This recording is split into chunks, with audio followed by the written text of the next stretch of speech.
जय मसीह की। Praise the Lord. आज हम पढ़ेंगे नीति वचन 5, व्यभिचार के विरुद्ध चेतावनी। हे मेरे पुत्र, मेरी बुद्धि की बातों पर ध्यान दे, मेरी समझ की ओर कान लगा, जिससे तेरा विवेक सुरक्षित बना रहे और तू ज्ञान के वचनों को थामे रहे।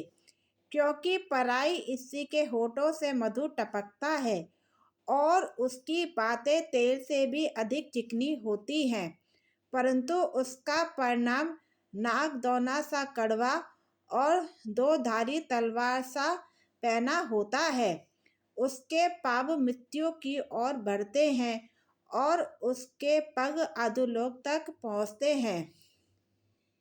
इसलिए उससे जीवन का समथर पथ नहीं मिल पाता। उसके चाल चलन में चंचलता, परंतु उसे वह आप नहीं जानती।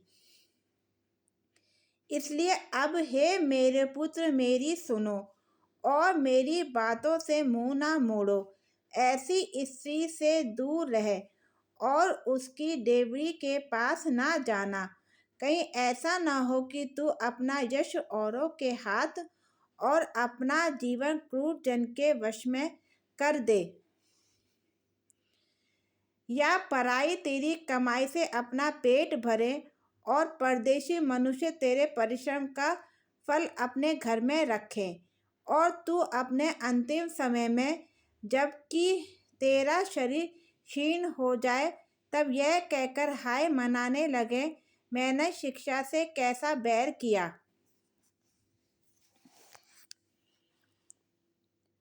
और मेरे डांटने वालों का कैसा तिरस्कार किया। मैंने अपने गुरुओं की बात ना मानी और अपने सिखाने वालों की ओर ध्यान ना लगाया। मैं सभाओं और मंडली के बीच में प्राय स्वयं बुराइयों में जा पड़ा। तू अपने अपने ही कुंड से पानी और अपने ही कुएं के सोते का जल पिया करना। क्या तेरे सोतों का पानी सड़क में और तेरे जल की धारा चौकों से बह जाने पाए। यहाँ केवल तेरे ही लिए रहे और तेरे संग औरों के लिए ना हो। तेरा सोता धन्य रहे और अपनी जवानी की पत्नी के साथ आनंदित रहे। प्रिय हरिणी या सुंदर सांभरनी के समान अपने स्तन सर्वदा तुझे संतुष्ट रखे और उसी का प्रेम नित्य तुझे आकर्षित करता रहे। हे मेरे पुत्र, तू अपराजित स्त्री पर क्यों मोहित हो और पराई को क्यों छाती से लगाए। क्योंकि मनुष्य के मार्ग यहोवा की दृष्टि से छिपे नहीं हैं और वह उसके सब मार्गों पर ध्यान करता है। दुष्ट अपनी ही अधर्म के कामों में